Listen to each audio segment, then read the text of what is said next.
द्रव्यमान केंद्र, centre of mass. प्रत्येक भौतिक निकाय के लिए एक ऐसा बिंदु होता है जिसकी गति संपूर्ण निकाय की गति को व्यक्त करती है।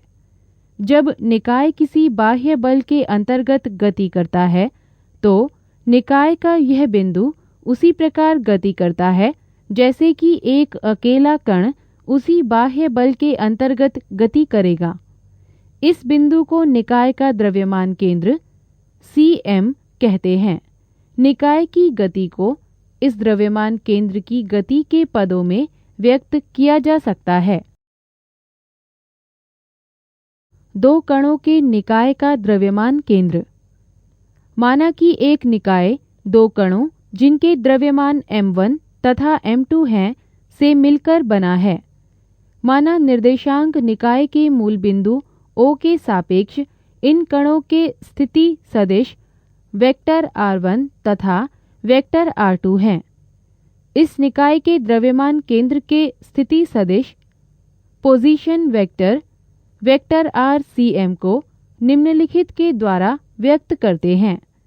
Vector rcm is equal to m1 vector r1 plus m2 vector r2 upon m1 plus m2। m1 plus m2 vector rcm is equal to m1 vector r1 plus m2 vector r2। इस प्रकार निकाय के कुल द्रव्यमान तथा द्रव्यमान केंद्र के स्थिति सदिश का गुणनफल कणों के द्रव्यमानों तथा उनके स्थिति सदिशों के गुणनफल के योग के बराबर होता है। माना कि कणों m1 तथा m2 पर कार्यरत बाह्य बल क्रमशः वेक्टर F1 तथा वेक्टर F2 हैं। वेक्टर F12 तथा वेक्टर F21 वह आंतरिक बल हैं जो कि ये कण एक दूसरे पर आरोपित करते हैं। न्यूटन के तृतीय गति के नियमानुसार vector F12 is equal to vector minus F21 और vector F12 plus vector F21 is equal to 0। समीकरण 1। इस प्रकार आंतरिक बलों का योग 0 है। यह दो से अधिक कणों के निकाय के लिए भी सत्य है। कण m1 पर आरोपित कुल बल vector F12 plus vector F1 है। यदि कण m1 का तात्क्षणिक वेग वेक्टर v1 हो तब न्यूटन के द्वितीय नियमानुसार d/dt m1 vector v1 is equal to vector F12 plus vector F1।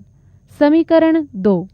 इसी प्रकार कण m2 के लिए d/dt m2 vector v1 is equal to vector F21 plus vector F2। समीकरण 3। निकाय पर कार्यरत कुल बल समीकरण 2 व समीकरण 3 को जोड़ने पर प्राप्त होता है।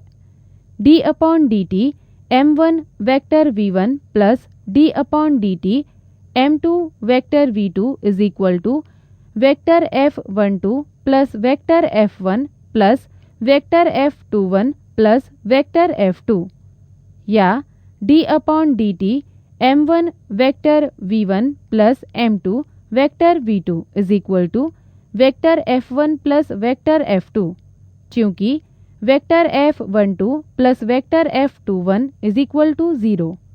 अब vector F1 plus vector F2 is equal to निकाय पर कार्यरत कुल बाह्य बल वेक्टर F बाह्य is equal to d/dt m1 vector v1 plus m2 vector v2।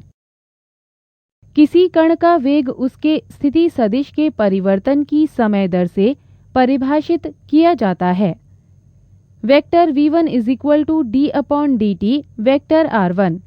Vector v2 is equal to d/dt vector r2।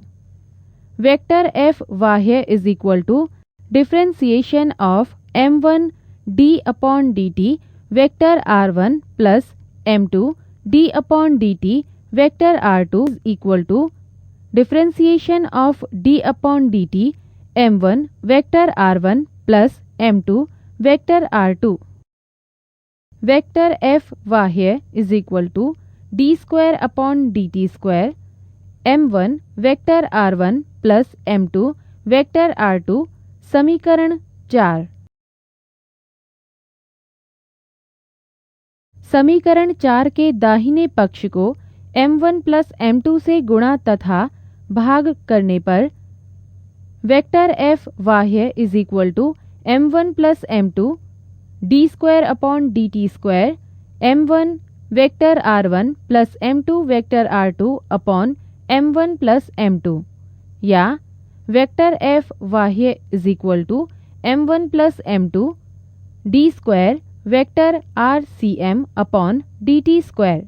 समीकरण 5, जहाँ vector rcm is equal to m1 vector r1 plus m2 vector r2 upon m1 plus m2। समीकरण 6। इस प्रकार समीकरण 6 दो कणों के निकाय के द्रव्यमान केंद्र की स्थिति को व्यक्त करता है। निकाय पर लगने वाले कुल बाह्य बल के अंतर्गत द्रव्यमान केंद्र एक ऐसे कण की तरह गति करता है जिसका द्रव्यमान m is equal to m1 plus m2 हो। आंतरिक बल जो कि युग्मों में होते हैं एक दूसरे को निरस्त कर देते हैं। समीकरण 6 द्रव्यमान केंद्र के स्थिति सदिश को प्रदर्शित करता है। द्रव्यमान केंद्र के निर्देशांकों को व्यक्त करने के लिए समीकरण 6 के घटकों x तथा y को निम्न रूप से लिखा जा सकता है।